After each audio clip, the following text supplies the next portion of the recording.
Yo, what ups, everybody? How you doing? This is Grind2Hard podcast. My name is Chef Clay. I'm the host of this podcast, and this is episode number 53. I want to thank everybody for watching, everybody listening on the radio, on the Spotify. Right here at Grind2Hard, we talk about entrepreneurship and motivation. You know, we get guests on here to talk about their story, their life, to basically try to motivate you into finding your passion, you know, finding a little bit more happiness in life. So today I have a guest. His name is Joel Pena. I want to thank you for coming on, Mr. Joel. Thank you for Appreciate you. You guys can check him out. He's on Instagram at IamJeezy, JEEZY, and that's like 3 underscores. You'll find it though once you put it in. Yeah. So it's a pleasure to meet you, man. Thanks for coming on, man. Thank you for coming on. I think we follow each other on Instagram. We kind of have a general respect about, you know, just kind of the way we do our lives on Instagram for anyway. And just what connected us recently is that you have a pit, and then I just recently got adopted a pit. Yeah, man, from West Texas Tales. Yeah. And Sarah was kind of like the middle. She told me that you guys talked and that you were excited to be on the show and stuff like that. Yeah, man. So I saw her episode, and then I told her, I was like, dude, he asked me to be on the podcast. I was like, I'm excited, but I'm nervous. That's what's up. That's what's up. No, I appreciate it, man, because like I said, I've seen your hustle, and I'm glad that we could be connected in that way, and then it just all, you know, puzzle pieces got you on the show. So your dog's name is Kuma Bear. Kuma Bear, man. Yeah. Little Kuma Bear, little crazy guy. That's what's up. Yeah, I adopted him. It'll be a year next June. But he's great, man. A year, okay, because I've had Arthur for 3 months. Hell yeah. So that's what's up, man. He's like your companion now, right? He's my best friend, man. That's what's up. He's my best friend. I seen the way you walk the streets, man. Yeah, for sure. That's your dog. I tell people all the time, and it sounds all cliche, but he saved me. Like, I needed him more than he needed me, I feel. Yeah, I feels cliche when we say that, right? Yeah. But I mean, the reason that we say it is because it's like you've been saved in a way that you never even thought you needed to be. You know, it's like a chapter of a book that you never even opened. You know, it's all this stuff. It's really unconditional love, man. For sure. Like, I see some things sometimes on social media that says, and it hits me. It says, you know, I'm just a chapter in your life. You're my whole life, and that's so true. Like, they look at you like, yeah, that's true. What do I do? Yeah, that's true. That's absolutely true, man. They have a short life compared to, you know, us. We have, like, I guess triple the life that they have. So that they're looking up to you. And somebody said also, like, it's not just because you're feeding them. So many people like have this like conception that you feed them so that you're, you know, that you're their master. It's like, no, it's like a companionship. You know what I mean? I start thinking about when he needs to go outside the bathroom. You know, like, is he played enough? You know what I mean? I want to get him bulky. Let's walk him, put him chain. You know, stuff like that. So no, I look at my boy sometimes like, damn, dude, you're getting a little chubby. Yeah, right. Or somebody said that he was looking a little skinny. I was like, word, all right, we're gonna get him a double scoop tonight. Double scoop. A little protein in there. Yeah, there you go. Exactly. I gotta take care of my boy. Seriously, like, that's what happens is, like, he's a dog, and I had never had a dog before in my life. Have you ever had dogs in your life? Yeah, I did. Yeah. So I made this jump in elite because my dad told me one time, he's like, yeah, I know I never brought you up to have dogs, and I was really mean to dogs, but you got to find this like kinship with dogs, because it's in the Bible, you know what I mean, that they're like, you know, not best friends, but like, it's, you know, they're part of, you know, who we are. So man, it's changed my life, honestly. It's helped me in a lot of ways, and I wouldn't ask for anything else, because, like, I have 3 kids, and I invite them over, and I can't really always come over, so it's just me and him. You know what I mean? My downtime is me and him. We go walk, you know, we chill. Like, he's not the most like, he's timid. He's friendly as hell, but he's just timid. So he'll come chill on the couch, and then like 3 minutes later he'll go back in his, you know, kennel. He doesn't really like lay and like chill. Oh, my dude's like, if I'm sitting down watching TV, he's right there. How long did that take though, from when you got him?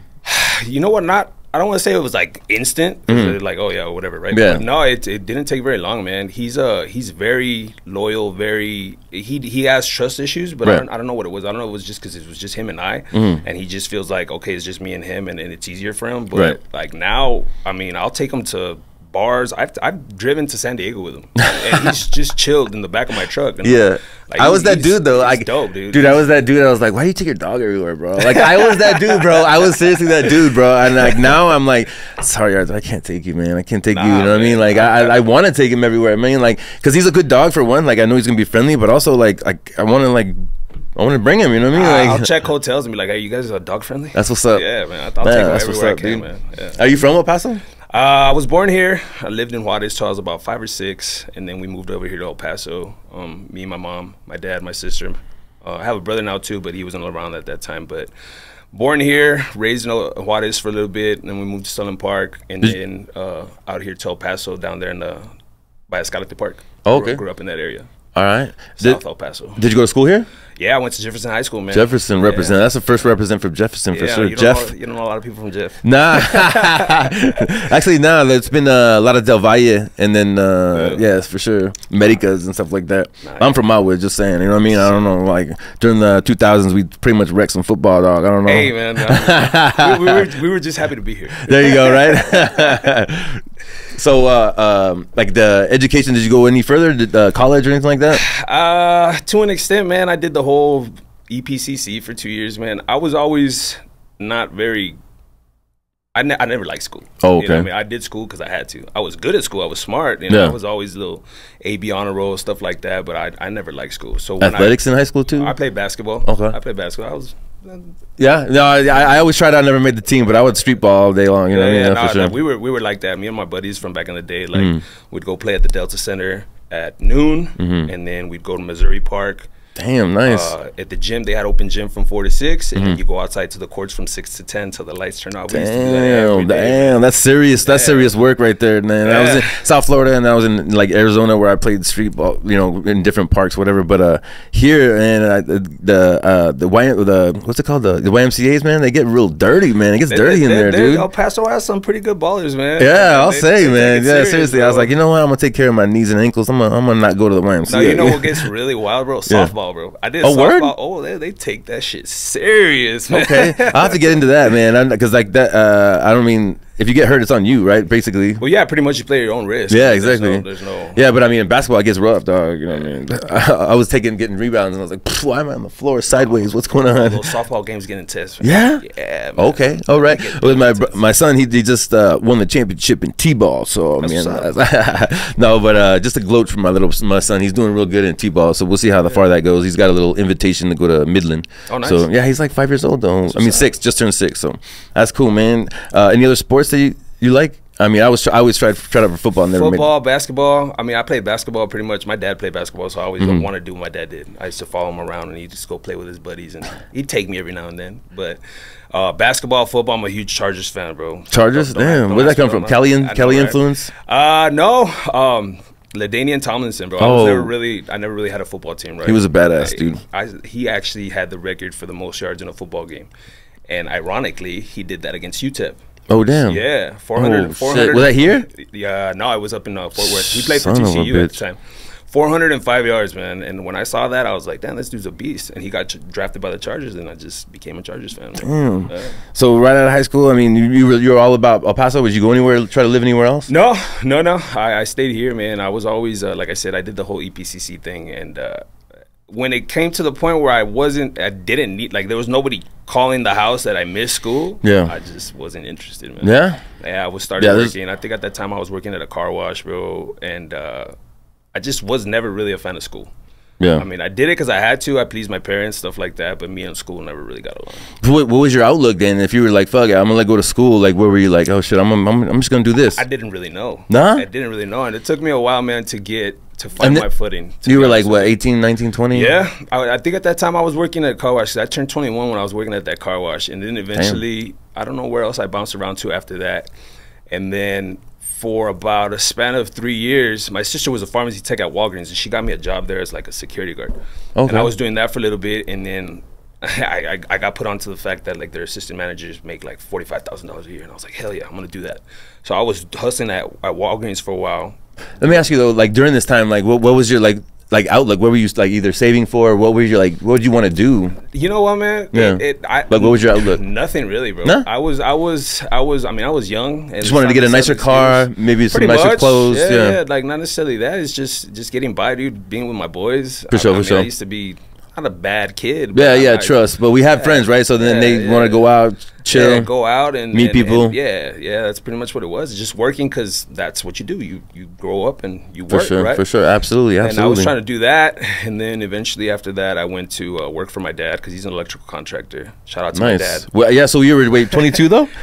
Yeah, I believe shout out Pops, by the way. Yeah, for sure. Lale Electric. What was it? What was it? Lale Electric. That's my Lale? Yeah. Oh, like the law. Watch out. That's his favorite band, bro. That's okay. That's what's up. He's big on that. But that's what's up. Yeah, that's a hard business, man. My dad does the same thing in South Florida, man. That's a hard business, and you got to be talented, man, to keep it going. He's a great guy, man. He's a great guy. But so how old were you? 22? 22, 23. And how come you weren't doing this before? Because I started working for my dad like 18. Well, he didn't really start his business until later on. Oh, okay, okay, that makes sense. My dad did maintenance for Holiday Inn in Southern Park for like 16 years, and then he transitioned. Yeah, he transitioned from that into.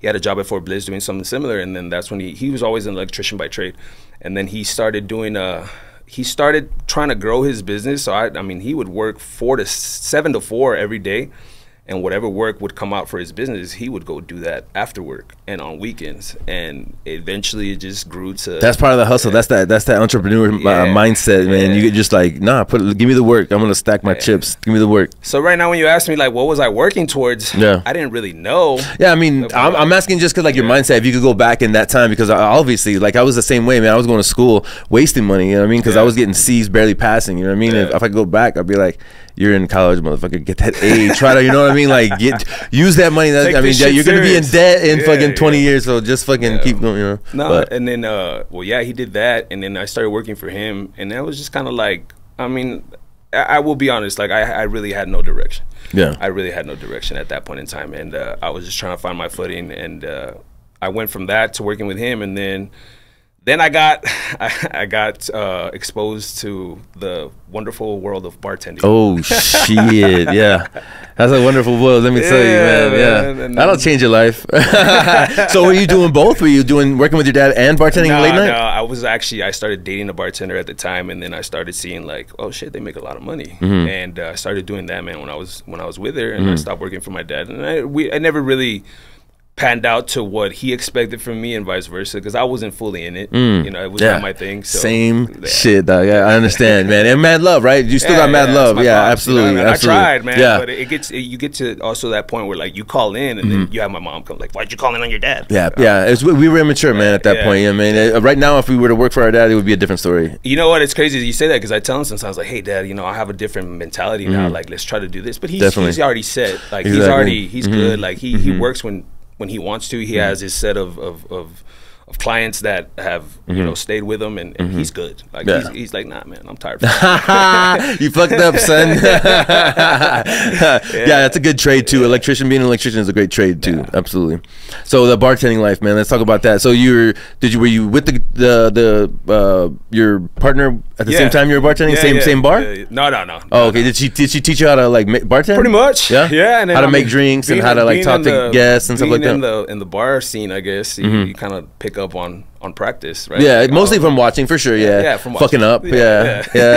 Trial and error. Yeah, exactly. But yeah, man, I started bartending, and then I actually, you know, I thought about it, like, and I tell this to people sometimes, because like when I first started bartending, I went all the Pride Square, the gay bars. Okay. You know, that's where I went. I was like, well, shit, makes sense, right? Right. If you walk into a bar right now in the middle of the day and you see a dude bartending, you're gonna walk out.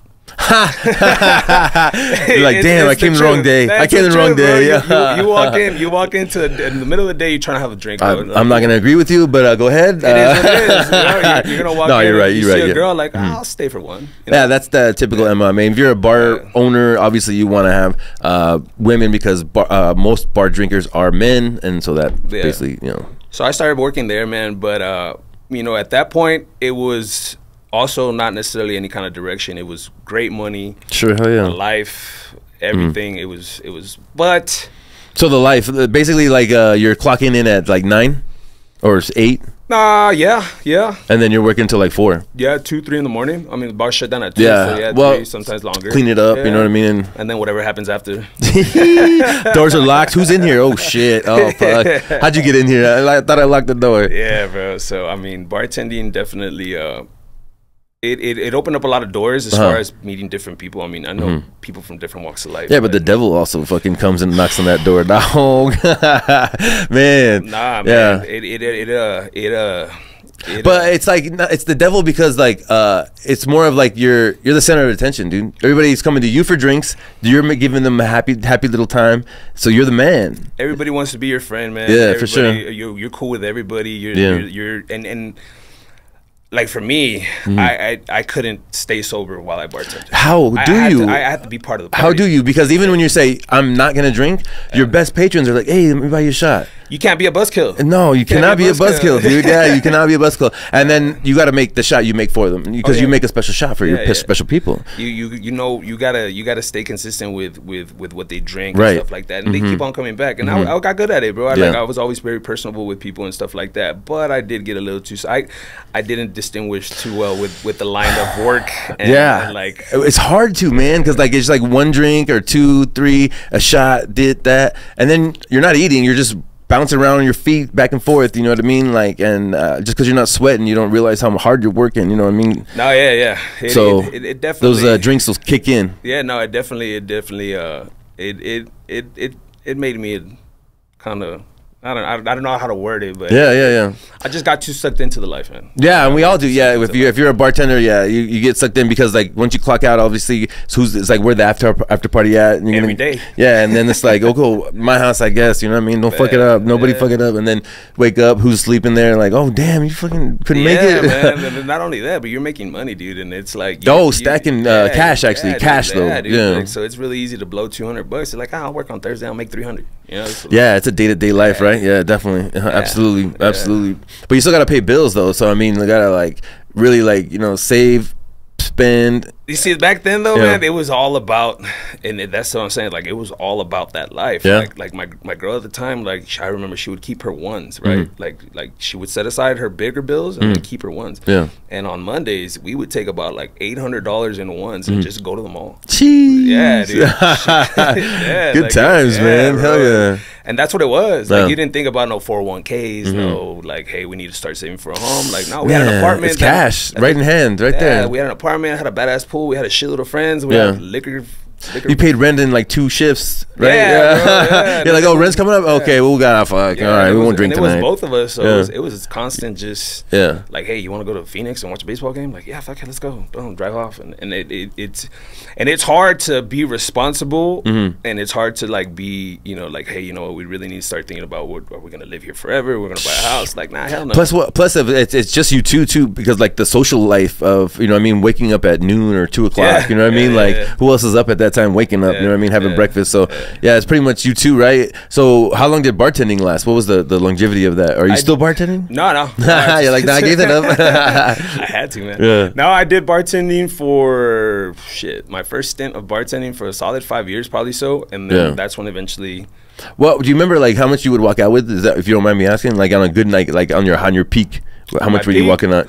Well, we didn't make as much as girls, but I mean, on any given week, man, anywhere from, on a bad week, like $800, $900 a week. That's fucking like, that's fucking legit, good weeks, dude. like $1,500. Yeah, that's what I'm saying, dude. Yeah, that's what's enticing about, like, you're like, fuck, I'm fucking up my life in a way, you know what I mean? But like, it's so fun and I'm making so much money. Like, what the fuck? My last run of bartending, I was working Thursday through Saturday at a bar and then Sunday at another bar. Yeah. And Thursday through Saturday, I would make like $1,000, and then Sunday I'd walk out with like $400. Jeez. So it was just kind of, it's hard, man. Yeah, it's hard. I remember I worked with a girl named Libby. I don't know if I've talked about this on the show, but as a bartender, like, you just kind of like, who's coming in? Okay, you take care of them. Okay, you just look at each other. Kind of just have a chemistry, right? Of like, how do you take care of them? Sometimes they get real bitchy. It's like one after the other. You have to like count, and you know. But this chick would be like, just do the dishes, and like, if I need anything, just let me know. And she would fucking do the whole bar, bro. She was so fucking badass. She would do the whole bar, and I would just fucking do dishes, make food, like talk to the people, throw darts, whatever. And then I would be $300 a night, bro. $300 a night. What bar did you work at? Mavericks. Oh, nice. Mavericks on fucking Montana, bro. And I was like, $300. I was like, holy fuck. And she probably had like 5. You know what I mean? Like, but I was girls like, always do a little bit better. Yeah, you know what I mean? But I was like, dude, this is the life, man. And then I learned. I mean, obviously, I was watching too at the same time. I'm watching her hustle. I was like, she's not like actually going out with this fool, but like, she makes it like right at the edge, bro. It's like right at the fucking line of like where it could be like, damn, are they going out? Are they? You gotta make them believe. Yeah, dude. And it's like, and it's like you're almost like you're sacrificing your integrity, but it's like at the same time, it's like you're playing a role. You know what I mean? You're playing a role for that, because that's what that patron wants at that moment. They want to get off of work, they want to have a beer, grab a little quesadilla, talk to the girl, pretty girl. You know what I mean? And then you know, go about their business, go home. You know? It's a sense of informal therapy, bro. In a way, yeah, absolutely, you know, dude. Absolutely. You go in there, and these people, like, I never took anything for granted as far as like, you know, hustling people. Like, these people are coming in here to see you and spend their hard-earned money. Exactly. The least they could get out of you is a decent conversation. conversation. You know what I mean? Like, how was work? How was work? Yeah, you know what I mean? What's up, man? How you been, man? Yeah. Long day? Yeah, yeah. Anything, you know? just small. And people don't understand. And it's a small thing that I try to, like, you know, it's customer service, yeah, but it's also like, you know, the dude's standing right there, you know, just, what's up? Yeah, because you get some, you go to some bars and you sit there and, yeah. Oh, it's so annoying, man. But I mean, it's a culture. I really don't. I'm not gonna hate on, you know, the way people are these days or whatever. But it's just I wish you know, at least at the bar, it would come back to where the bartender was almost like therapy, where it was like, hey, what's up, man? How you doing? How's your day? You know, what's going on? You know, it's part of getting a beer. It's a spirit, you know? You know what I mean? You got to keep the, I mean, you're the party host. Yeah, exactly. You know? Like, you are the center of attention. It's like, oh, shit, this is boring. What the fuck? Did you have customer service experience before that? Yeah, I guess so. I mean, I did the whole Walgreens thing, and it wasn't the same. It wasn't like one-on-one. Nah, yeah, it's just one-on-one. Did you like that? Was that did you feel like that was your thing? Bartending wise, or like customer service, like any other avenue of being right next to the customer and serving. I mean, what made it easy was like it's like the money made it easy. Like, I was making good money, so I was happy. So it was very easy to go. So money driven. You were still money driven at this point. It was very easy to go do a good job because I mean, I was having fun. I was making money, paying bills. Like everything was like, good. Okay, you wake up and go to work and you're going to a bar. Yeah, bet. Exactly. Oh yeah. It's fun. Hell yeah. Hell yeah. Like, yeah. It's fun, dude. You listen to music. There's drinks. There's people. There's women. Like, yeah, and I can say that there's a little bit of passion in that because you're like, fuck yeah, like other people wish that they had this job. You know what I mean? Like I'm blessed. You know what I mean? I'm gonna enjoy this time. You know? Like, my dad tells me sometimes, he's like, you've lived a pretty decent life. Huh? Hell yeah! Shout out bartenders, man. They're living the life, man. I mean, it's an old fucking. I'm dating myself, but that show Cocktails. You ever seen it? It's with Tom Cruise, man. And when you see it, like you're a kid, you're like, oh, that's fucking cool. But like you can do it in real life. What the fuck? And you don't have to be Tom Cruise. Holy shit, that's right? Badass, dude. Hell yeah. So man, yeah, bartending. Shout out all the bartenders hustling. That's like fucking badass job, and we appreciate you, man. Because like I myself get off at like at 8:30, so I have about like an hour and a half to go to a good place and actually sit down and hopefully get some good service. So yeah, man, I know that it's not easy to just because people suck. Some people suck. You know what I mean? Like they're just there to fucking take advantage of you. Like, hey, give me this, give me that, and fucking clean up my mess and shit like that. You know what I mean? So I get it. I understand, but at the same time, like bartending can be like a profession. You know what I mean? Like, oh yeah. You can. For me, it was just very hard. Like I said, bartending was great, bro. It was amazing. I wish, like, I mean, if I could do it over again, I would. I'd just be a little bit more responsible. But for me personally, it took me to some places that I who knows? Maybe you'll own a bar in the future, though. You know what I mean? I don't know. I'm just saying, like, don't say never, but I mean, like, what if you do? You actually have that insight of, you know, the life, you know what I mean? And you kind of can either bend or, you know, not break for sure, but like can understand and then like, you know, cut the line, make the line. Because like, goddamn, man, because like if we have, I know we had a comp list, right? I don't know if you had a comp list where you could give drinks to certain members or drop, certain bars, or like not all of them, bars. Or like industry drinks and stuff like that, man. I would just be filling that thing up, dude. You know what I mean? So yeah, just gotta watch these guys. You know what I mean? Like you give somebody power, and that's when you can judge. I guess when you can judge a man is when you give him power. You know what I mean? Because you'll see what happens after that. You know what I mean? Power is a very powerful drug, man. Yeah, exactly. Big time, man. Sheesh.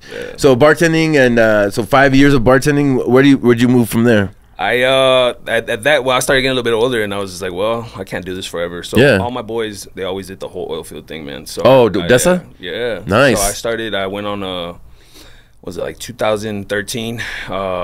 When I started working on a drilling rig. Shit. It was a roughneck, bro. I heard that was no joke, man. That shit'll put some hair on your back, bro.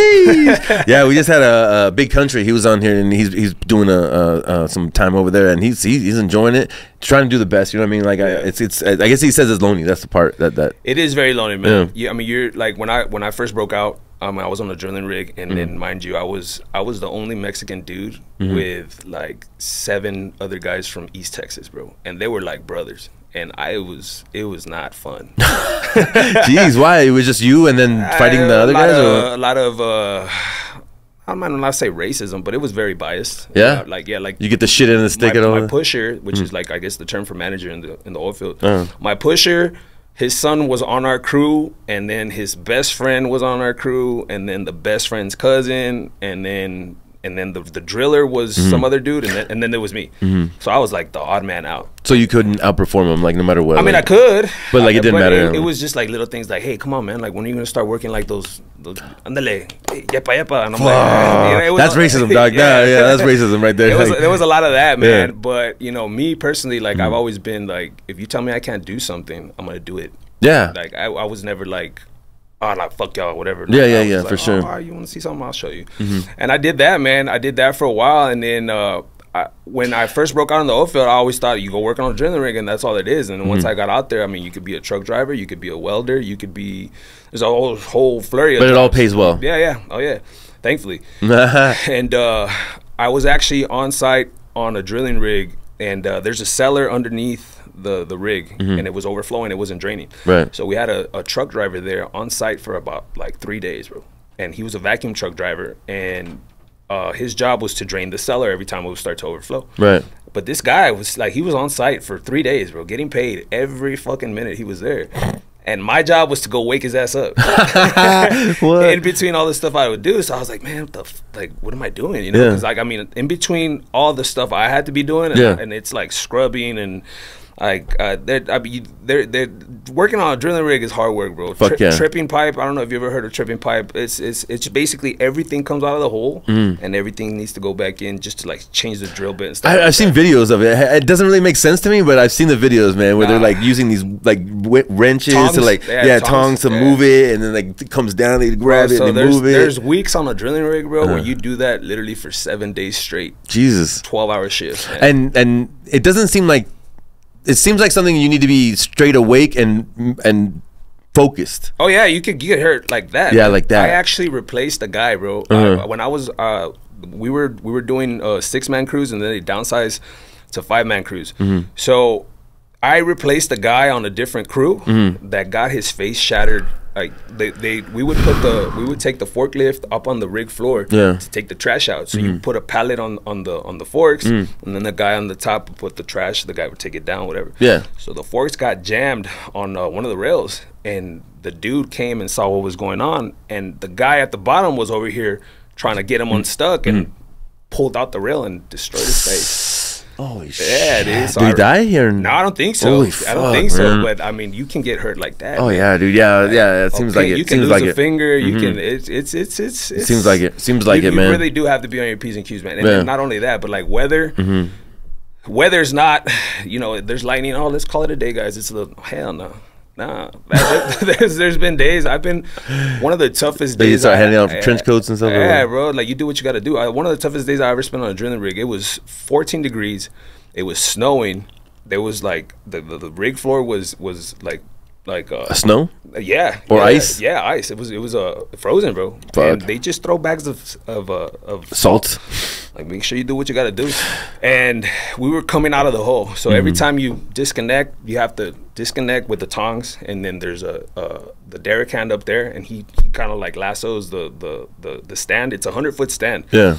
And at the bottom, you shoulder it in and you put it aside, and that's what you do, bro. Yeah. One after another. They just keep coming, yeah. And every time that you disconnect, water gushes out sometimes.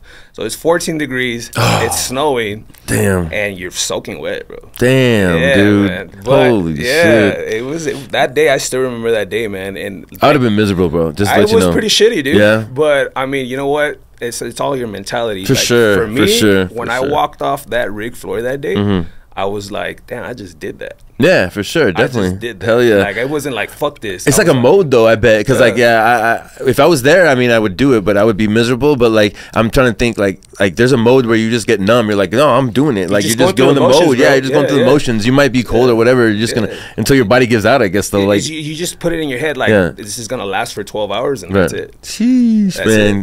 Big up, man. That's fucking, that's putting the fortitude, you know what I mean? Like, your mind. I didn't tap into things like that till I was, like, late in life, man. Now I believe you, man. I could do anything. Seriously, 1,000%. Is that what that taught you in that moment? Like seriously, like that day, man. That literally made me feel like I could do whatever the hell I want, because that was rough, bro. Like it's no joke. Like it's no joke. It's dangerous. It's like the elements, all that. Not only that, your boss is literally telling you like you need to, like, you know, if you don't want to be here, I'll find somebody that wants to do it. Like, doesn't even take into consideration like, hey man, I know you guys might be cold. Let me put out some heaters.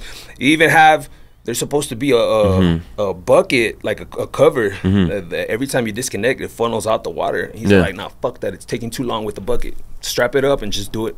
Like, go in there raw. Bro. I was like, damn, dog. And there's no HR to talk to? Hell no. Damn, man. Nah, hey, big ups, man, because, yeah, there's a lot of dudes out there in the fields doing all kinds of crazy work, man. But I think, like, for you, you were in the mode where I'm going to get out of the bar life. I want to do something a little bit more productive. Maybe I could change my life doing this. Yeah, man. Yeah, because the bartending took me to some dark places. Yeah, it does, man. It's crazy, man. Like, it's because, like, you know your limits when you drink, but, like, it's like you start pushing them, and then you start becoming a different person, dude. You know what I mean? Like, you need to drink a lot, you know? When you're in it, it became my life. Yeah. I mean, it's like now, right? I truck drive, and my life revolves around that, right? Right. Like, so like the way I prepare for my daily basis, like same thing, right? Like, oh, you're protecting your CDL, like right? Stuff like that, like the things you do, like you know, grocery shop, errands, whatever, clothes, uniforms, all that. Yeah. Well, with bartending, it's like, well, shit, I just need to show up and party. You know, like it becomes your life, and it did for me, man. Take a shower, walk in, like, oof. Let's cut some lines. Yeah, let's get the first. What you guys do last night, you fuckers? You know, you can walk in hungover and fix the problem like that. Yeah, you know what I mean? Yeah. Like, it's, oh my god, yeah, that's the truth, and that's the thing, dude. Yeah, it's always there. Everything's there for you, right? That hands reach, man. Everything, and free too. Yeah, and free. Well, no, so I'm not. It's just that, like, if you need it, it's like, oh yeah, what you need? Oh yeah, there you go. Here you go. It's like, fuck. I had and then I'll be like a full disclosure, I guess. I had a regular at one of the bars that I work with, and I won't say the name of the bar. Yeah. Because they're gonna be like, who the fuck did we hire? I had a regular, bro, at one of the bars that I worked at, and the guy was a really good tipper, super cool dude, bro. He would come in here, have his Miller Lights. Him and I would shoot a couple of Don Julios. Yeah. And at the end of the day, he'd be like, all right, man, we'll see you next week. Yeah. Treasure. Yeah. Little treasure in the hand. Bro. Nice, and, dude. You know, unfortunately, you know, I don't. It's not hard for me to talk about it because I really do believe like a lot of the mistakes that I made have made me who I am now. For sure, yeah, definitely. But I was to the point when I was bartending where I was probably 5 days a week, man, just doing blow and drinking. No well, joke, it's like a revolving it's a cycle. Yeah. It's like you sleep and then you go drink and then you do the blow and then you fucking get tired. Hopefully, hopefully you get tired. And if you don't, then you're just like, all right, let's go. Yeah. I don't want 3 days. You know what you on? I don't want 2. It's like, and it's not in a way to make it seem like I was a bad dude. No. It's a life. That's what the life entails. It sucked me in, bro. And well, yeah, man. I got to the point where. And I think we talked about this prior to when we started shooting. I had a moment in time where I was bartending. The Sundays when I would bartend, I would walk out of work like at around 8 p.m. And I went to go meet some friends over here at an East Side bar. And we were there chilling, whatever. And then we went outside, smoked a cigarette. And then, of course, like, hey, man, you want a little bump? I'm like, yeah, I'm down. I leaned in, bro, and I face planted. Boom. Well, how? Why? I was drunk. Bro. Oh, you were that drunk, yeah. Mess, bro. I was a fucking mess, and I wear glasses, and only like 5 people know this. Oh shit! But I mean, that's cool, you know. Yeah, we all I've been there, man. Yeah. And I face planted, bro. I broke my glasses. I'm like bleeding from my eyes because there's glass in my eye. My nose. I chipped this tooth. It's fixed now, but I chipped the tooth. And my dumb ass gets up. And what did I do? Take the bump. Damn, man. Yeah. And I went back inside the bar, and I sat there like everything was okay, bro. That's how deep I was, like just naive to my bullshit. I walked in, sat at the bar, and the bouncer's like, "Hey, dude, you need to go out. You need to get out." I'm like, "What's wrong with you?" Yeah, like, right. Bleeding in my nose, my glasses are all broken. I at that point I already had my CDL. I drove home that day. I couldn't see. I was drunk. I was high. Yeah. And I made it home. Yeah. And that day, bro, that next day, I literally called my manager, dude. And not only that, bro, I was already like 31 years old. My manager was 23. Oh, shit. I was like, hey, dude. He's like, what's up, bro? Yeah. Right? I was just, at that point in life, bro, I was just kind of like low after low after low. And I was like, I can't do this no more, man. I need to go back. Wow, I man. need to go back and do what I was doing. You made the choice. You woke up like, that's it, man. Like, I can't take this shit no more. And that's actually, I don't know what the actual saying is. Of like, when you're tired of your own fucking shit, man, is when you actually start changing your life for the better. Hey, man, that's fucking badass. Thanks for sharing that story, man. Because like, that's like a point in your life that you actually made the choice. Because it's hard, man. It's fucking hard. I got fired from the Mavericks. Yeah, I got fired next door. Actually, I worked at Cincy Bar. Did you? Yeah, dude, and that was a party, bro. Yeah, that exactly. was a party with those guys. When the original crew from Cincy East. Yeah, it was a freaking party, bro. And I got fired for not showing up because I was fucking hungover. And then I'm over here thinking like, nah, they don't understand. We were all together. We were at Speaking Rock till like 6 in the morning.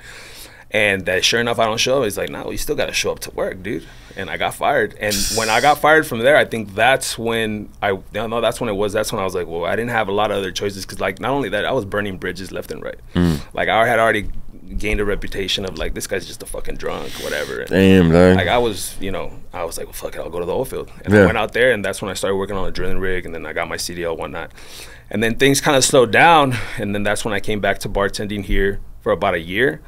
And that's when I just got sucked in even further, bro. No way. That's when all that happened. So when I was doing all this face planning bullshit, I already had my CDL. Damn. And when you have a CDL, you have to. Yeah, there's a lot of strict rules. Yeah, for sure. You have to recertify your medical. You have to do a physical every 2 years. Sure. And that comes with a drug test. Oh, shit. I could not stay sober to pass that drug test for the life of me, bro. And I was getting notices in the mail like, hey, dude, your certification is going to expire. So I finally managed to stay sober one weekend. I go and piss on Monday, boom, clean, whatever. And then I take my paperwork to the driver's license office. Yeah. And the dude's like, hey, man, your CDL's gone. I was like, what do you mean it's gone? Yeah. He's like, yeah, it got bumped down to a regular driver's license because you're supposed to submit this 30 days ago. Damn. And my heart just dropped, bro. I was like, well, so what do I got to do? Yeah, no shit. And he's like, you got to do it all over again. Damn. And I was just like, are you fucking serious? And you know what, dude? That day, like, I literally sat there for like 30 seconds just thinking like, dude, what am I gonna do? Oh shit. And the dude, bro, I told you I used to work at the gay bars. Yeah. I mean, the gentleman was of a different sexual preference. Yeah. Shout out to him, whoever the hell he was, man. But he's like, I'm gonna do something for you. He's like, I remember you used to work at, I don't want to say the name of the bar. So I was like, yeah, that was me. He's all like, just don't let it happen again. I don't know what he did, but he pushed it through. Damn. He pushed it through, and I was like, thank you so much, man. Thank you so much. And I walked out of there, and I looked at it. I was like, God, dude, like, I would have had to. We get chances like that in life sometimes, man. Yeah. And if sometimes I hope that we like look at it and just take it for the blessing it is. Oh yeah, man. No, those are times where I look back and I'm like, man, what if that never happened? Shit, like, dude. What would I have done? Like, yeah, the dire straits you would have been in. Yeah. I mean, I would have gone back to bartending. Obviously, I need to make money. Like, I still hadn't fully quit, but I know I would have been a train wreck even worse because I would have been depressed like that. Like, damn, what am I gonna do? Yeah. And to say that at that point in time, I could have been like, you know what? I'm gonna hammer down. I'm gonna take the classes again. I'm gonna take the courses. Like, hell no. Nah. I know myself mentally at that time. I wouldn't have been. The easy way was like just to turn my back and go, which is what I ended up doing. And thankfully that happened, man. And I don't know what he did or what waiver or what it was, but he pushed it through, man. But he that's a blessing, me, man. Hell yeah. You don't have a CDL anymore, dude. Yeah, no shit. And I was like, what do you mean? Yeah, right. Fuck, dude. So I went off and I never looked back, man. That was in about 2018. I still bartended on and off on Sundays at one of the bars when I would come home because I'd be home Sundays and Mondays, and it was extra money. And I was already kind of like, a little bit more. I kind of weaned myself off of it. Like, it was like, oh, I can still do this. I still had that mentality like, no, I have self-control. I can still do this. I'm going to do it. And eventually it was just like, you know what, dude, just, give it a rest.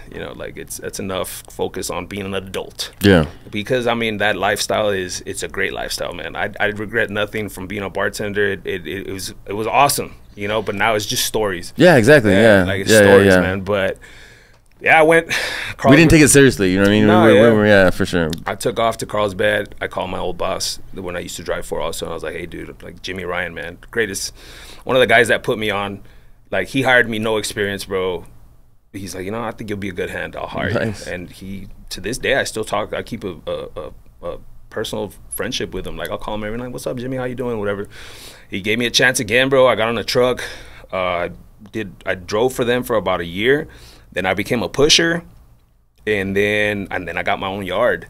Damn. So it just went full circle for me, man. Damn, and nice. Then, so what does that mean when you have your own yard? I'm the man, bro. Damn, that's what's up, dude.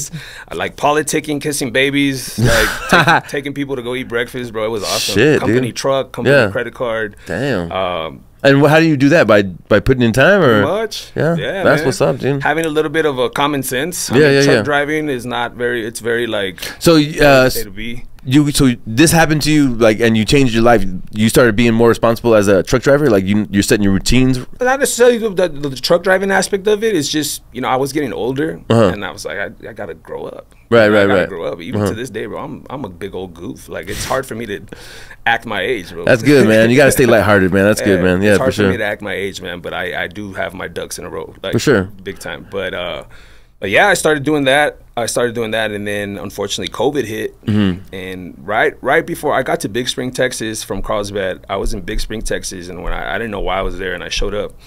And then I showed up, and Rick Reeves, the guy that was there in charge, he's all like, "Do you know why you're here?" And I was like, "No." I was like, "You just sent me here."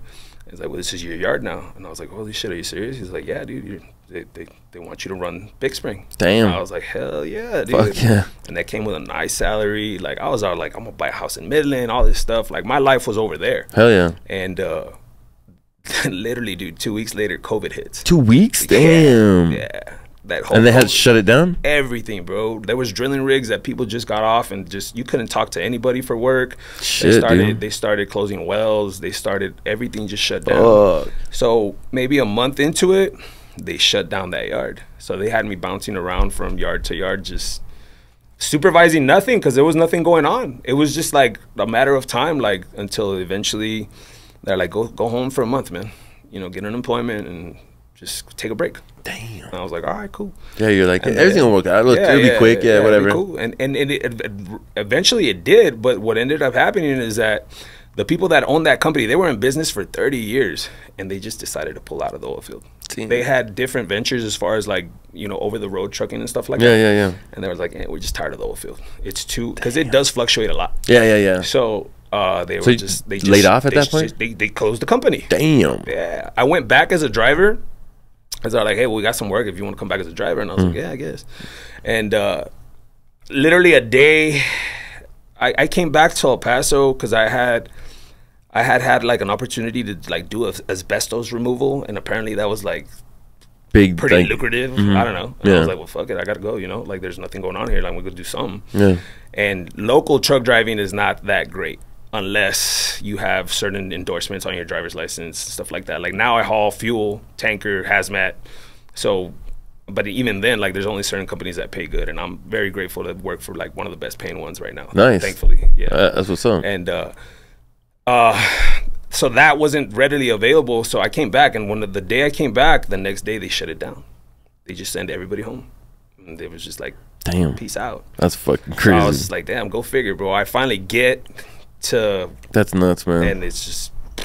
Why do you think this is happening to you? They keep, like, pulling the rug from you like that. I don't know, man. And it's not the only time, bro. I came back, whatever. I found my footing, whatnot, and then I've been doing this fuel stuff since COVID 2020. I bounced from, well, not bounced, but I mean, I moved up. I was working for a company that it didn't pay very well, and the schedule was just completely, like, it doesn't work for anybody. Yeah. And then I did over the road with one of my buddies for like a month, and that wasn't for me. And then I went to a different company that paid pretty decent. And then I just, my resume, even to this day, like, it stays current on Indeed, because you just never know. You just never know when there's gonna be like, hey, dude, this is what the opportunity is. Yeah, like, hey, you want to travel and this, that, whatever, and we'll hotel. Like, hell yeah. Yeah, fuck yeah, let me do that. Yeah, for sure. And I found the company that I work for now, and I talked to the dude. He's like, well, what do you guys do, this, that, whatever? And I was like, well, shit, it's a lot more money than I'm making now. Like, cool. And I've been there since, it'll be 3 years in September, but right now when you're saying, like, why do you think they keep pulling the rug from underneath you? Yeah. 2022, I had just gotten out of a relationship, man. And I always had an opportunity to do what I do but travel from city to city doing it. So this company reached out to me, offered me a job in Phoenix, and I'm like, well, I don't live in Phoenix. I'm like, would you be interested in traveling? And I was like, hell yeah. So they were gonna send me out to Houston. I was gonna do like 2 months in Houston, and then wherever they needed me after that. But it came like 7 days a week paid, work 5, hotel, car rental, per diem. Damn, everything. I was like, yeah, let's go, dude. I ain't got nothing holding me back. Let's do it. I quit my job here, good terms, everything. Thursday, I forget the date. That Thursday was my last day, so I was gonna spend that weekend, Friday, Saturday, Sunday, and Monday I was gonna take off. On Saturday of that weekend, I went to go play ball with my brother and my dad. And I ruptured my Achilles. Shit. Oh man, dude. Bro. Yeah. Man, that's pain. Yeah. That's pain, dude. I ruptured my Achilles, bro. So I mean, I was. But this is like repetitious pain. It's like getting worse and worse. Yeah, I'm like. Yeah, no shit, dude. I'm sorry. Yeah, no shit. No, but I mean, on God, you were, but like you must have been in a spot that you were like, what the fuck? Like, oh, dude. And the shittiest part about it is that I was stuck without a job. Yeah. Because the company that I was gonna work for, the 2 weeks that I was here doing my 2-week notice or whatever, the guy kept calling me like, hey, I'll be in El Paso and I'll onboard you and this and that, and we never got to it. So that ended up like costing me in the long run because I was an employee of nobody. So I had no insurance. I had no job. My initial ER bill was like 8 racks. Jeez. Yeah, dude. Jeez. And it was just kind of like stacking up on you, dude. Like, yeah, bro. So I went from moving to having this amazing job, and no disrespect to my parents at all, but to living at my parents' house, you know, in the room that I grew up with. But like, I mean, thankfully they've always been there for me regardless, right? And I have something to be there, like no matter what. So it was humbling. It was humbling. It was derailing, bro. I got very depressed. I got very depressed, man, because you're up here, and then all of a sudden, like, life knocks you out. Like there's no light at the end of the tunnel anymore. Like it was so bright. It was like, damn, dude. And it was just like blow after blow after blow. So I'm like trying to be optimistic, and bills are piling up. I'm not working, you know. My savings are slowly but surely depleting. And I get a phone call from one of my coworkers, like the company that I work for now again, right? He's like, hey, dude, guess what? And I was like, what's up, man? He's like, we just got a fat ass raise. And I was just like, oh, fuck you, motherfucker. Yeah, right? Damn. I was just like, no shit, you don't say. I was like, wow, dude, that's good. Good for you guys. Whatever. I hung up the phone, bro. I was like, what is going on, dude? Yeah. So was your mindset like, are you, man, like, cause like, I mean, I don't want to ask you if you're like falling back on like, you know, bad habits. Yeah, I did. I'll be honest, I did. Cause like, I can go back to a place like that when you're dark, and then it just gets darker and darker, and you're like, am I supposed to live in this fucking dark now, or what the fuck? You know what I mean? Like, yeah, you start to think like, am I just supposed to be used to shit? Yeah, is like, should I give up? Did I fuck up like, somewhere? It's like I get to where I want to be, or where not necessarily where you want to be, right? Right, no, but at least a direction, and you're like, fuck, okay, I'm chugging along, I'm chugging along. Okay, things are starting to evolve into what they should be. Yeah, sure. Like, oh, nut check, you know, like nah. And yeah, dude, he calls me and I was like, yeah, that's great story, bro, like whatever. And then and just makes you angry. Yeah. So then, you know, I started taking my therapy really like, fuck this. You know, I started drinking, doing stuff. Yeah, whatever, trying to figure it out, trying to numb it. Yeah, just trying to forget. Yeah, for sure. And eventually, I don't know exactly what happened, but I had to pull money from my 401k, and I called my boss because I couldn't log on to the app anymore because I was no longer an employee. And then, you know, the same way, and I relate these two a lot, bro. And I'm very thankful for the people that I work for now, because they literally grabbed me by the hand and they took me back. I called him and told him like, hey man, I need to pull money from my 401k. I can't figure out how to do it. Who do I call? And then he's just like, oh, call so-and-so up there in Dallas and yada yada. I was like, all right, cool, man. He's like, how you doing, man? I'm like, I'm all right. Yeah, right. And he's like, did you hear? They took care of us, man. I was like, yeah, bro, that's awesome. He's like, congratulations. When are you going to be ready? For what? Oh, damn. Yeah, I was like, I don't know, man. They say March. They say a year. I don't know. He's like, this was at about October? And then he's like, well, I'm going to need somebody at the beginning of the year, man. And if you want to come back, I'd much rather hire you than anybody else. Damn. That's what's up. I'd rather take you back to enjoy this than take anybody else. Shit. And I was like, are you serious? He's like, yeah, man. For sure. Damn, that's badass, dude. What's his name? Who's this? His name is Albert Gonzalez, bro. Albert Gonzalez, man. Shout out, dude. That's fucking badass. He's the lead driver here in El Paso for the company I work. The company I work for is based out of Dallas. Yeah. So we don't really have offices here. It's just we have a yard. The trucks are lined up. We get all our stuff through text. We go pull. We deliver. Right. Peace out. Cool. But yeah, man. And when I went back, bro, like, I mean, I kind of sped up the process. After that happened, you know, I started going to the gym, doing the stuff that I was doing at therapy, outside of therapy, double time, you know, all that. What was your motivation at that point? A second chance, man. Yeah. A third chance, a fourth chance. Whatever it is that, you're going to use this one. There was that light at the end of the tunnel all of a sudden where it's like, holy crap. Like you start thinking like this happened, and I sometimes wonder what that Achilles tear saved me from in Houston. Right. You know what I mean? Like you start thinking like about stuff like that because that was sure, absolutely, definitely, yeah. Like, you get deep on them when you're sitting there just recovering. Dude, that kept me here. That kept me here, and ever since then I've just not necessarily ran with it, dude. But when I went back to work, January 1st, 2nd. I don't know, the first Monday of January of last year. Yeah. And they literally grabbed me by the hand, man. Like they had me ride with another guy. They're like, just get your momentum back and whatever you feel comfortable with. And at that time we had trucks that were manual, so I had to. My bad leg was my clutch leg. Nah, bro, they took care of me like, and that is very hard to come by these days. Oh yeah, big time. Like, good people to work for. It could have just been like, oh well, that sucks, dude. Like, yeah, call this lady for the 401k. Peace out. You left us. Like, nah. But like, nah. He's told me before, like, you know, when you left, it was a blow because you know I mean, good people are hard to come by. Yeah, that's true. It's not cliche at all. It's just so true. Yeah, for sure, man. And yeah, man. And ever since then, like, I've been so. I mean, it's been like my third chance. I mean, this time around, I mean, that was out of my control, right? Like, I tore my Achilles, whatever. Other times it's because of my own, you know, I guess. Yeah, choice. Yeah, you made bad choices. Yeah, for sure. But I mean, there's still second chances. But ever since then, man, like, I value time so much more now. Like, so much more. Like, I sleep 4 hours a day, bro, because you're ready for the next day. Yeah, you're ready to go. Like, yeah, for sure, man. I got to go to work at midnight tonight. And if I don't sleep, it's cool. Yeah. Like, yeah. That's what's up, man. I'll sleep tomorrow when I get off of work, take a little nap, whatever. But I mean, I still try to stay active, go to the gym, walk my dog. Yeah. I mean, if I don't wash my clothes, nobody's going to wash them for me. So it's just got to keep the ball rolling. Yeah. Keep going. Yeah, for sure, man. That's definitely something we push here, man. It's hashtag keep going, man, no matter what you're doing. So at this point, man, you've been through it, man. Let me ask you, who or what inspires you as a man? My dad, bro. Yeah. My dad, man. My dad and my grandma. My mom also. My mom, you know, she was always there for us. My dad, I seen my daddy work every day of his life, man. And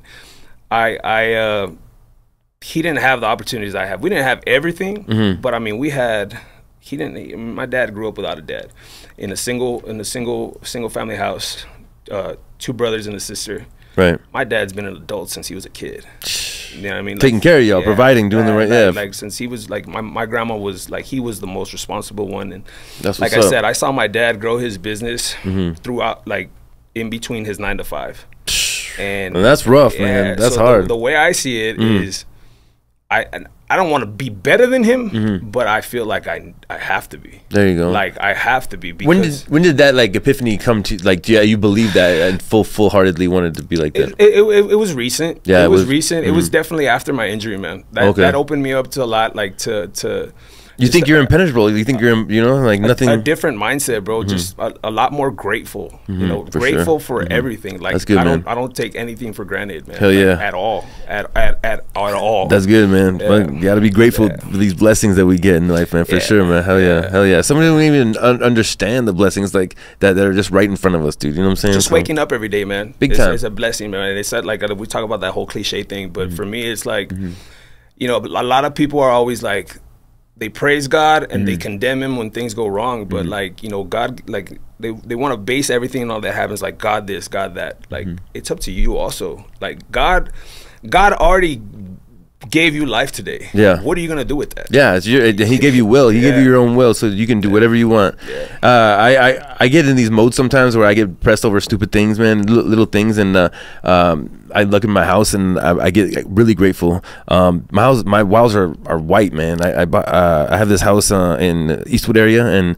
they're fucking white, man. And every other apartment that I've lived in, house that my parents, I've never been in a house. It's always been apartments with my parents, and they've always been dingy. I can't think of a house that I really picture a wall, you know what I mean? So I'm just grateful, man. I get in the mode. I'm like, I'll go through depression. Like this time, whatever time it takes, like I'm happy, man. The truth is, and I'm fucking happy. And being grateful, man, is a good thing to be, man. You start realizing like being a humble man is better, man, than trying to be this chingon, like prideful person, man. It really doesn't take you that far. I mean, I know a lot of people that go far. Don't get me wrong. I mean, these boxers and things like that. Canelo's a badass man, but for me personally, you got to know your own personality. You know what I mean? What fits you in your life. And me personally, being kind is one of those things that got me so far, and being grateful for my blessings and stuff like that. So, but it takes time. You know, I was 38 till I started making that move toward that, you know, person. Same, bro. I think I was like probably like 34, 35 when I started kind of like waking up. Yeah, you need to grow up, bro. and we get all those hard knocks, man. On the first episode this season, I talk about pain. I kind of went through something similar. I don't want to say it's to your degree, but basically things started stacking up on me when you know what I mean. I just bought a house, right? So like, you know, I realized it's not so. It's a lot of money goes into having a house. You know what I mean? Like your routines change. You know, you just have to buy appliances. So like it was January and like things were kind of like, you know, like not as great. And then boom, I had a great workout routine, and then I busted my ankle. So then it's kind of slowed me down from, you know, kind of moving and doing things. And then my car, one thing after another, I was like, what the heck's going on? You know what I mean? Like, and so like pain is one of those things that you have to really endure and realize that it's coming. You know what I mean? Whether it's physical, mental, you can't stop things from. You can only endure and then wait for, you know, the time to pass, because man, it makes you stronger once you get to the end of that, you know, whatever those things are, and learn from it and stuff like that. No, it definitely does, man. And now like going through stuff, I feel a lot better prepared mentally, because I mean the financial aspect of things, it's always gonna be there. You know what I mean, like a hardship is a hardship. Like you say your car, like you gotta pay for that shit. Well, sure, of course, exactly. Yeah. And you don't know the timing. You never know the timing. It's just gonna happen. Yeah. But your mentality, bro, really will help you get through all that. Yeah, because you gotta think sometimes like, hey, you know what, it sucks, but it's just money, right? Or you know what, it sucks, but it's just this or that, whatever it is. You can't dwell too much over where you can't control. Like things are gonna break, you know, shit's gonna happen. You know, not every day is a good day, but I mean, it's still a good life. Exactly. And my advice also is like, you know, things will pile up on you. You think like, oh, this is the worst. Like tomorrow could be even worse. Like just take into today and do your best in this moment. You know, God, like you said, God gave you the moment. It's a present. You know what I'm saying? So right. And me, and I tell you this out of personal experience, right? I grew up in Juarez for a couple of years. Right. I could tell you there's 3 million people on that side of the border that wish they were in your position. At least, yeah. If you think you have no opportunity, take that opportunity. And there's 3 million people that want that no opportunity, quote unquote, that you say you have. Yeah. I mean, this whole stuff with the immigrants and stuff, or migrants, like, it's to some people it's a nuisance, but I mean, they really just want a better life. A lot of them do. Yeah. I mean, whatever percentage you want to put it at, they're all human beings. That's all the main point is. And if they want the opportunity to do whatever they want to do, they get it. They deserve it. Yeah. Period. 100%. That's the way I'm at. But everybody wants to go through the politics, like of doing it right and amnesty and this and that. There's a lot of politics in between that. There's a lot of gray in that. But I mean, at the same time, every human being, from, you know, a birth, when there's little babies coming across, or there's old, you know, people coming across saying they can't work, they just want to live, man. They want a better life. That's all they're looking for, you know. So for sure, man, I'm with you on that 1000%.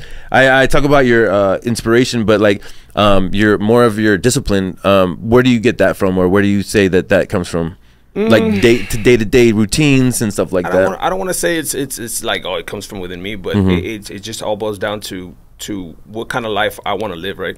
So my days at work, a work day takes 12 hours out of my day automatically, and they say you have to sleep 8 hours. Right, a day, excellent, right? So that's 20 hours. So what do I do in 4 hours? Yeah. Right. So it really comes in from what kind of life I want to live. Because I mean, I could very easily go to work, work 12 hours, sleep 8 hours, and then just completely do nothing else. So it's more so, I guess it does come from me, because I mean, I want to be well-rounded, right? So I still try to go to the gym as much as I can. You know, I need to walk my dog. I want to have nice things. I want to do this. I want my truck to be clean. I want this. And if I don't do it, I don't do it. So I have to be very precise. Like every minute counts. Yeah. And do you have like a schedule, or do you just kind of have the same routines? To an extent, man. And like that whole thing about like when I tell people that I work at midnight, they're like, dude, that sucks. Yeah. And I'm like, well, yeah, it kind of does. But in all reality, it facilitates my life outside of work even more, because when I work overnight, there's no traffic. There's no, I mean, my work day is a lot easier working overnight when everyone's asleep.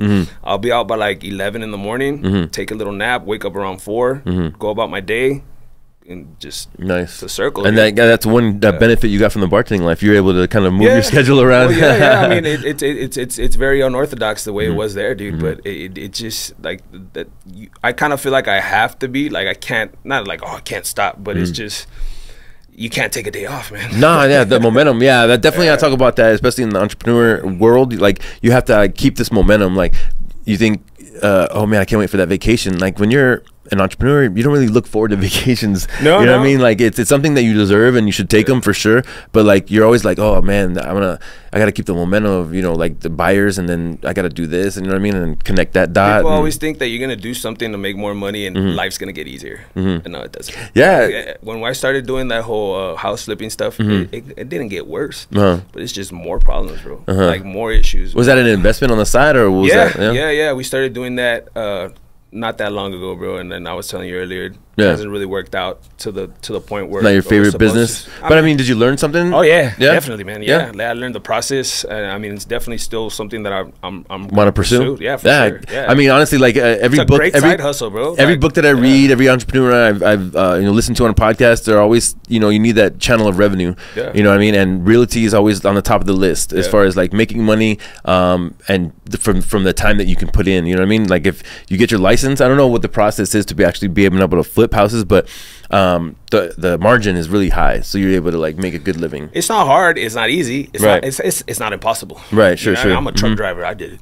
Right. So like, if somebody wanted to get into realty, what would be like a good step they could make? Well, I mean, I'm not gonna overstep and be like I'm a genius, right? I mean, I would share. Or your advice anyway. Something that I considered. I mean, I obviously had, my partner is a real estate agent. And you know, him and I didn't really work out, but I mean, I used him to learn. I mean, that was my first step. Like, okay, I have a person partner up with a real estate agent. Yeah, like my side of it was the construction side of it. He's not very. You didn't know people that in the construction world, or even about it. Not that I knew of, no. And but he's always very good at what he did. Right. And it didn't work out for whatever reason, and that's cool. But I still learned his side of it to an extent, to the point where, like, and I've talked about this to other friends of mine that do that, and they're very successful at it. Like, I've even thought about getting my real estate license on the side, just so I can understand the verbiage. Exactly. Yeah, definitely, for sure. Write out my own contract. And stuff like Why not? What would stop you from doing that? Time. Yeah, for sure. That's pretty much it, bro. Yeah, but that's cool, because like that's that time you put in, and then you could be, you know, like really well off. Because like, I swear that's one of the top channels of revenue that, you know, entrepreneurs look for, just to kind of have like something rolling on the side, and then you kind of put like minimal work. But I think they said 20 hours. If you could put 20 hours, you can make $100,000 a year doing that. You can make some good money doing that stuff, man. And like, a lot of people do it. A lot of people are but you got to get to a certain level to be able to, you know. And for me, like, I always thought, you know, if I could do something a little extra on the side, you know. Exactly. Like if I could do something extra on the side. And we started, man, got our LLC and everything. But like I said, it didn't work out the way we planned. But once we're cleared with that project, I definitely want to look into it, because I mean, I have friends of mine that have reached out, like, hey, dude, like, they see I did it, and they're like, well, I think just like your old boss that wanted to not only give you another chance, but knew that you were the person that would help him in what his vision was for the job. I think that fit the same way. You know what I mean? Kinda. Like, I think I'd like to think. No, that definitely. I think so, for sure. Credibility. Like, like, let me ask this fucker, because he. And even people that know you from back in the day, I believe, because like you had that work ethic regardless. Yeah. You know what I mean? Maybe you made bad choices or whatever, but you still had the work ethic. That's your personality. That's who your parents raised you to be. You know what I'm saying? So that carried through for sure, man. So let me ask you, like, since you made moves like that, what does entrepreneurship mean to you? You know what, man? I don't like that word. Nah, a lot of people don't, man. I don't like that word, bro. Tell me why. Tell me why. I'm not an entrepreneur, dude. I'm just a hardworking dude that wants to do better. Okay. You know what I mean? Like, I think, to me, entrepreneur is Mark Cuban. Okay. You know, like, why? I mean, no disrespect to any business. No, yeah, for sure. It's not like a definition I'm looking for in a book. Just as what does it mean to you? I see. You tell me entrepreneur, I think Mark Cuban. Yeah. Like I said, no disrespect to any business owner here locally in El Paso. But for me personally, like, I don't consider myself an entrepreneur. Right. Just because I see that as a level of a different type of success. Yeah. You know what I mean? Like complete financial freedom, complete, like, I mean, not less responsibility, but just like the dudes on that Shark TV show telling you that, yeah, we'll give you the money. That's what I see as entrepreneurs. What if I said that might be a little bit too critical? No, not at all. Because maybe you're aiming toward that. Maybe that's something that you're like, you know what I mean? And you feel like that's a different world. Like maybe I'll get in there someday or something. And I don't, not to take credit for, not to take away from them. Yeah, discredit anybody, but for me personally, like for me. Yeah, I understand that. That's why I asked. Yeah, for sure. Yeah. So, what, like, how, if I said you like to you have a great sense of entrepreneurship though, what would does that make something different? What do you mean? So that, like, entrepreneurship as like a verb, if I described you, like, you have a great sense of entrepreneurship. Do I think I do? No, I'm saying if I said that, what would it mean to you if I said that? I mean, it's a compliment to an extent. Yeah. Yeah. So what I'm trying to get to is basically like, to me, a sense of being an entrepreneur or having a sense of entrepreneurship is just that you want to grow. Like you're using your passion and then you're like investing, making risks. Well, yeah, you definitely have to have that self-start. Yeah, you know, because it's. I mean, like I said, I already work 60 hours a week. Right, and that's what I'm saying. Like maybe you don't consider yourself an entrepreneur, but you have that entrepreneurship. I guess you know what I mean? Yeah, and that's what I'm saying. You have your life that you've lived, and then you have your experiences, and you have a direction to where you want to go. I have my CDL. I can do my houses on the side. I want to take care of my house. That's what an entrepreneur does. It kind of puts the ducks in the line and takes care of things, and also grows. You know what I'm saying? I guess I still gotta get. I gotta cross that bridge. That bridge. Yeah, and then maybe it'll be a dollar amount, or maybe it'll be just buying the house that you want or whatever, and then you'll feel that way. But it's kind of like the chef. I feel like I never considered myself, and some people might not say that I am an entrepreneur, because I do, because I've taken the risks. I've done food trucks. I've worked for people that were entrepreneurs, and then right now I'm ready to like invest. You know what I mean? Like the money that I've made and that I'm saving is for a reason, but it's also something that I want to invest in myself. It's just like it's for medical bills. It's for tire blown, but it's also to invest in myself. You know what I mean? Like that I think something that I believe in. You know, and I mean? I guess that's what you said. Like coming like that sense of entrepreneurship. Like I'm pretty sure you could be very well off just being complacent with what you do right now. But I guess that's where that sense of entrepreneurship comes in. Like you want more, right? Yeah. And that's how I am. Like I want. Like I look up to like those. I mean, like we're talking about Anthony Christmas, the Dickie Williamses of the world, like all those dudes. Like, and I know I'm on a personal level, and I look up to those people, like from a distance. You know what I mean? Like, yeah, we all have our own way, our own boat. We're gonna steer it our own way. Respect them fully, but I want to be somewhat similar to what those guys do in my, like, I want to be like the most badass blue collar dude ever. When we talk about addictions, man, like success is addicting, man. Like when you start succeeding out there, like depression is something that like you can control a little bit better. I believe that's something that I point out to people on the audience, is that like like depression, anxiety, that'll get the best of you, but like start making these little successions. You know what I mean? Like if you started a business, or get a job that you really love, and then work with high work ethic and integrity, and then that's those little successions will make you like a better person. It makes you headstrong so that you can go about your day and then accomplish those goals. You know what I mean? They're not easy.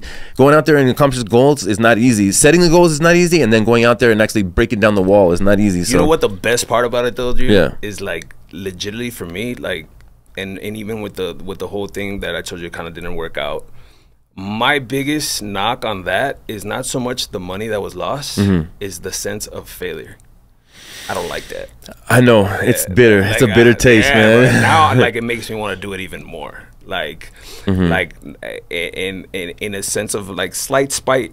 Like I want to have like this little, just like that girlfriend that told you no and said peace. You know what I mean? Like it's the same thing, man. You want to show them like I'm gonna be so fucking badass. You don't even realize. You know what I'm saying? Like because you're confident. You got to keep your confidence, man. And it's so we're blessed that we can keep our confidence level. You got to be willing to get laughed at. You got to be willing to like stay humble. Yeah, for sure. Hey, man, whatever doesn't you can't dwell on what you can't control. People's opinions don't pay my bills. Nah, you know what I mean. And it's sorry to say, and so actually I can relate because when I was selling cars, they told you, hey, that the person's not paying your bills. That's not the saying that I want to say. I'm I'm working hard to pay my bills, period. That's all it is. I'm working hard to pay but my bills, period. I'm not trying to connive somebody out of money that they don't have. You know what I mean? I think that's what people try to push you in sales is if you have integrity in sales, you're gonna make a lot of money, man. That's all I gotta say about integrity. That. Yeah, integrity is a big thing. Sometimes that's lost in that, but yeah, no, that definitely is. You could tell you from a person's demeanor, like the honesty. Yeah, exactly, and that's where Christmas came through, man. I swear to God, I'm so glad that I met that man. He actually reached out to me first, and I cooked for him first, and then I bought a car from him, and then we kept the relationship going. But man, definitely these people come into our lives as blessings, man. So throughout your life, you've kind of had like went from like a little bit like macho, maybe brought up that way a little bit, to a little bit more humble. Define the line between confidence and cockiness. I think a cockiness will like you can see someone when they're cocky when they're loud, bro.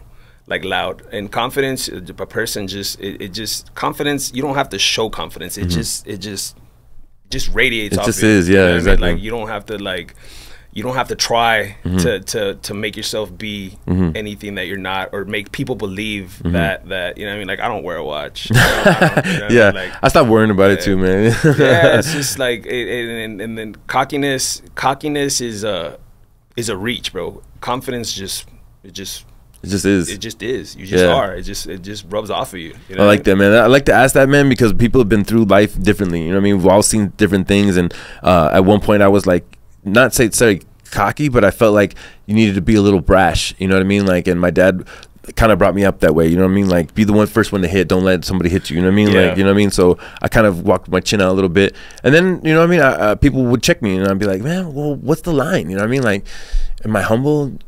Or where am I at? You know, what's that? You gotta have a little bit of sense of cockiness, but I think you kind of gotta like. I tell myself those things. Like I don't tell people those things. Sure.